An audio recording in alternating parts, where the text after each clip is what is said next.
তার বিরুদ্ধে মমতা ব্যানার্জিরা একসাথে। আমরা বলছি বিজেপি আর তৃণমূল আলাদা নয়। বিজেপি তৃণমূল আলাদা কে বললো? আলাদা আরএসএস এর প্রোডাক্ট, একই গুদাম ঘর, দুটো দোকান। এদিক থেকে মাল পাচার হয় ওদিকে, ওদিক থেকে মাল পাচার হয় এদিকে। এ দেখুন না, 42টা আসনে 6টা লোকসভা কেন্দ্র আছে যেখানে তৃণমূলের এমএলএরা ভোটে দাঁড়িয়েছে বিজেপির।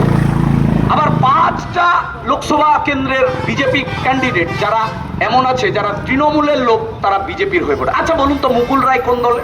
কেউ বলতে পারবে? বিজেপি না তৃণমূল? কেউ বলতে পারবে? কে কখন বিজেপি, কে কখন তৃণমূল, কেউ বলতে পারবে না। কেউ বলতে পারবে না। কে কখন বিজেপিতে থাকে, কে কখন তৃণমূলে থাকে, কেউ বলতে পারবে না। তাই বিজেপি তৃণমূল আলাদা কোনো দল নয়। এরা হচ্ছে টাকা কামানোর লোক।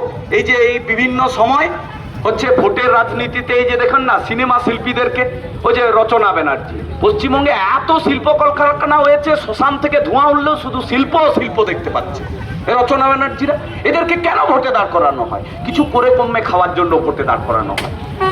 এরা ভোটে যেতে সংসদে গিয়ে টিকটক করে কাটিয়ে দেয়, আর একটার পর একটা বিল বিজেপি পাস করিয়ে দেয়।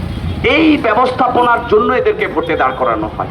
এরা যখন দেখে যে এখানে এখন বেশি খেতে পাচ্ছি না, তখন এরা দল পাল্টে চলে যায়। ওই জন্য বলে না যে বিজেপি আর তৃণমূল হচ্ছে ওই একই ডালের, একই গাছের দুই ডালের দুই বাঁদরি। মানে এ ডালের বাঁদরি ও ডালে যায়, ও ডালের বাঁদরি এ ডালে